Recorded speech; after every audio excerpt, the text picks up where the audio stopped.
Salvete Discipoli. Here is a illustrated audio version of Animal Ferox.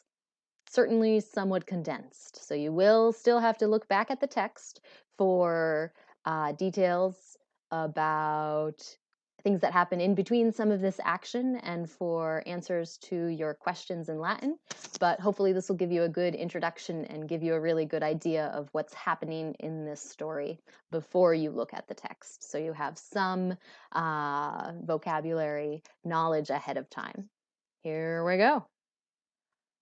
Olim, Caecilius, Felicem et quintum ad venationem invitavit.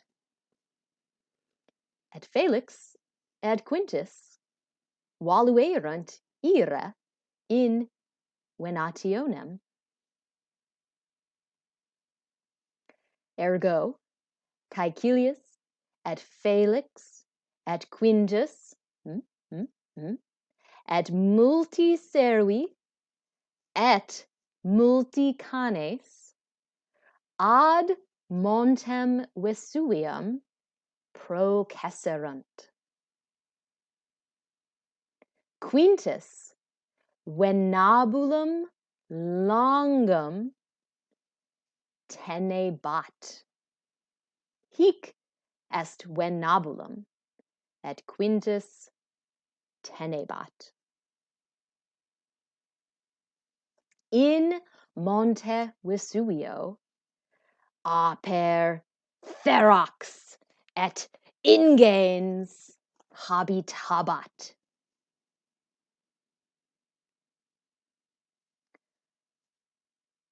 Multiservi et Felix aprum ingentem viderunt, spectaverunt. Et aper Felicem petivit. Nope, that doesn't work. I can't move him. Aper petivit Felicem. Sed Quintus spectabat. Hic est Quintus. Quintus spectabat. Et Quintus est fortis. Et Quintus venabulum longum emisit. Et venabulum pulsavit aprum. Multa sanguis fluebat, et aper mortuus erat. Ergo, Quintus Felicem servavit, quad emisit venabulum. And if you remember way back in the day, ubi Quintus erat infans, Felix quintum servavit, ubi fur domum or villam intravit. What a nice turn in the story. We're all friends now. So that is my introduction to Animal Ferox. It is your job to read the story for understanding. So look at the Latin. Remember that there's helpful vocabulary words at the bottom of the story, and that you can look up any words that you need in the back. And then you are going to need to respond to the questions that I ask in Latin. So one of the best ways that you can build your Latin knowledge is by reading.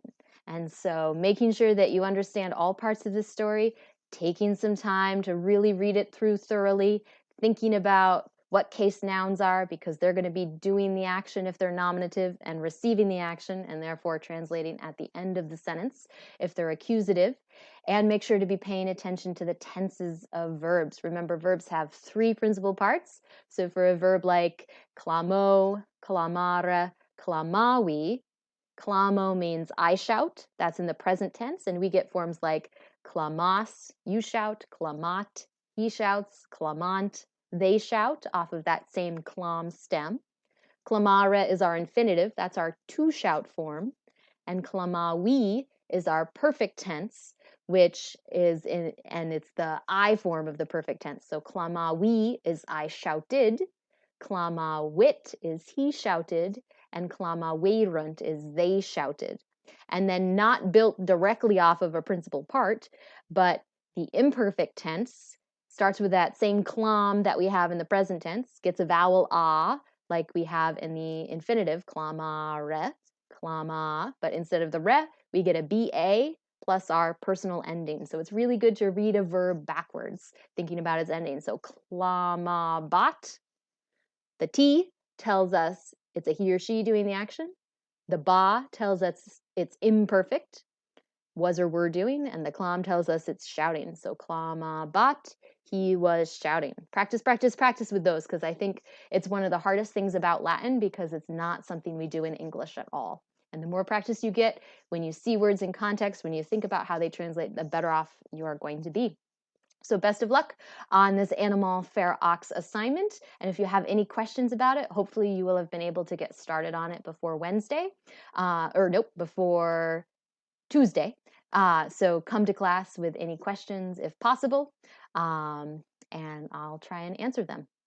Walete!